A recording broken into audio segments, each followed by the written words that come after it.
yet.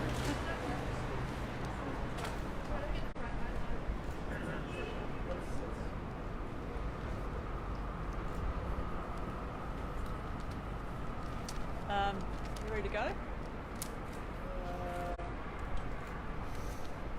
Everyone happy? Let's go for it. Fair Work Commission has just ordered an increase of 2.5% for nearly a quarter of Australia's workers. And that's happened because of one reason, because unions have been in there fighting for it.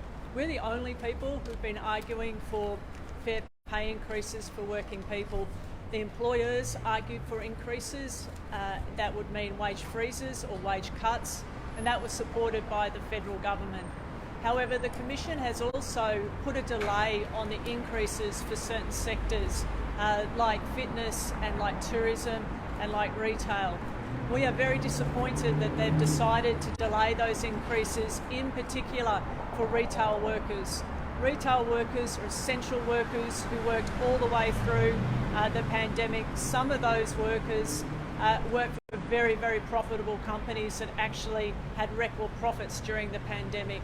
There is no reason, in fact, it is unfair to delay those increases for those workers. I want to say that wage suppression in this country needs to stop. It really needs to stop.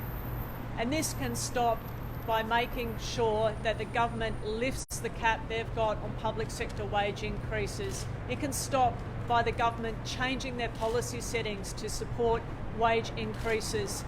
There can be no recovery without a wages recovery.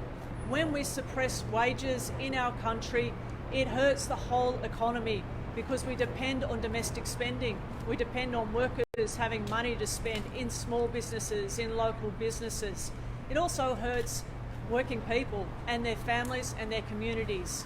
Whilst this pay increase of 2.5% is a lot more than what the employers and the government had argued for, it actually doesn't keep up with the essentials. At the moment, those essentials that are going up more than 2.5% are fuel, are medicine, are rent. All of these things are essentials that people have no choice other than to spend money on. And so for this reason, for minimum wage workers, 2.5% won't keep up with those key raises in people's costs. And so this affects people's living standards. So wage suppression has got to stop in our country. It's got to stop for the good of the economy. It's got to stop actually for local businesses. The Treasurer has put into his budget an assumption that domestic spending will actually increase even more than it did at the beginning of this year. Domestic spending can't increase if workers' wages don't increase to keep up with that. So I'd just like to finish by saying 2.5% increase for 25% of the workforce is because of unions, because we fought for it. I still want to say that for workers on the minimum wage, it's not going to be enough to keep up with the cost of living, and there's no justification for delaying increases for essential retail workers when their companies have posted record profits.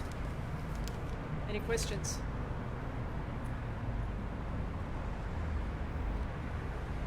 No worries. Thank you. Thank you.